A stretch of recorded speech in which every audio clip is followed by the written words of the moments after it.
এদিকে পঞ্চায়েত নির্বাচনে নির্দল প্রার্থীর হয়ে প্রচার কাজ চালাতে সোনায় এলেন ধুবড়ীর ভাইরাল শুকুর আলী। রবিবার স্বাধীনবাজার জিপির আঞ্চলিক পঞ্চায়েত সদস্য পদের নির্দল প্রার্থী আফসানা বেগম লস্করের এক নির্বাচনী সভা অনুষ্ঠিত হয় গরুরকান্দিতে।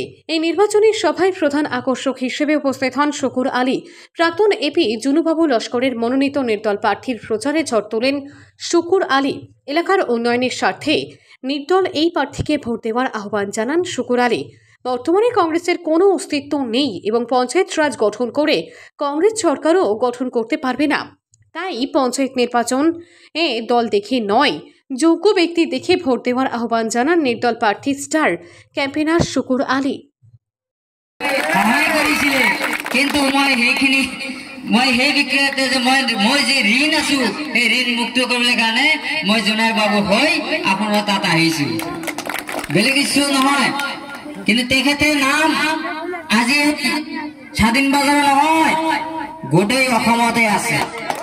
আপোনালোকে হয় নহয়, আপুনি গুৱাহাটী যাই সুধিব স্বাধীন বাজাৰৰ জনাই বাবু কোন, আপোনালোকে মানুহে কৈ দিব। আপোনালোকে যদি বিশ্বাস নহয় তাতে যাই সুধিব। গতিকে তেখেতৰ নাম কিয় এটা কথাই কৈছিল নহয় আপোনালোকে যে that dress not make a man perfect but character make a man. পোচাকত মানুহৰ পৰিচয় নহয়, ব্যৱহাৰত মানুহৰ পৰিচয়। আজি তেওঁলোকে যিখিনি সহায় কৰিছে, যিখিনি আপোনালোকৰ মৰম চেনেহ দিছে, নিশ্চয় আপোনালোকে তিনিবাৰকৈ এপি মেম্বাৰ আছিলে, মোতকৈ আপোনালোকে ভালকৈ জানিব তেওঁলোকৰ আচাৰ ব্যৱহাৰখিনি। গতিকে তেওঁলোকৰ আচাৰ ব্যৱহাৰৰ কাৰণে আজি সকলো মানুহে তেওঁলোকে মৰম কৰে। তেখেতৰ নাম আজি সকলো ঠাইতে আছে, কাৰণ তেওঁলোকে ভাল কাম কৰিছে, ভাল পৰিদৰ্শন কৰিছে, তাৰ কাৰণে আজি নামটো আগুৱাই আহিছে। খালি যেনেকৈ মোৰ নাম বোলে যে মই চুগাইলি যে গোটেই অসমত নহয়, গোটেই ব্যৱহাৰত নহৈছে আচল পৰিচয়। যি নহওক আজি আপোনালোকৰ উন্নয়নৰ ক্ষেত্ৰত কাম কৰাৰ কাৰণে বহুত মানুহ আছে। আপোনালোকে নিশ্চয় জানে যে কংগ্ৰেছৰ যিবিলাক প্ৰাৰ্থী আছিলে তেওঁলোকে চৰকাৰ আছিলে, আমাক দিবলৈ নলওঁ। চৰকাৰ থাকোঁতে আমাক কি কৰিছে কি কৰা নাই নিশ্চয় আপোনালোকে জানে। 70 বছৰ ৰাজত্ব কৰাৰ বিষয়তো আমাক কোনো ৰাস্তা দি যাব পৰা নাই। আমি যদি ইতিহাস ক'বলৈ যাওঁ বহুত কথা আহি যায়। আমাক তেওঁলোকক মুছলমানক পংগু কৰি থৈ গৈছে তেওঁলোকে। এতিয়া তেওঁলোকে যে আমাৰ চৰকাৰ আহিব আপোনালোকে কংগ্ৰেছে দি কৰিব লাগে।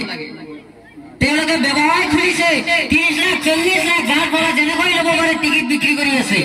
তেওঁলোকে যদি টিকট লৈ বিক্ৰী কৰি সেই মানুহটো 10 লাখ টকাতে কোনোবাই লৈছে, এবি মেম্বাৰ 10 লাখ টকা লৈছে, জিলা বৰাইতে 30 লাখ টকা লৈছে।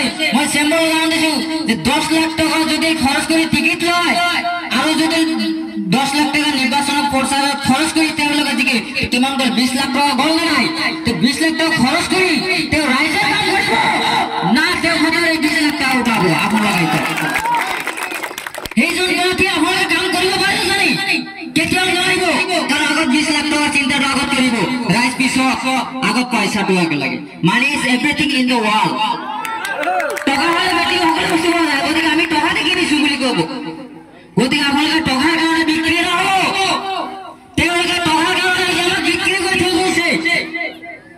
গতিকে এই কথাটো আপোনালোকে চিন্তা কৰিব। আপোনালোকৰ উন্নয়নৰ ক্ষেত্ৰত, ৰাস্তা ঘাটৰ ক্ষেত্ৰত আপোনালোকে সহায় কৰিব, কাম কৰিব লাগিব।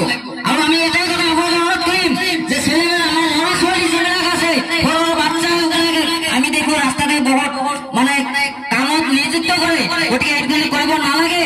গতিকে তেওঁলোকৰ বাচ্চাসকলক যিবিলাক আছে লেখা পঢ়া কৰাৰ কাৰণে উজ্জ্বল কৰক। আমি আগুৱাই তেওঁলোকৰ ভৱিষ্যত আগুৱাই লৈ যাওঁ, তাৰ কাৰণে আমি চিন্তা কৰিব লাগে।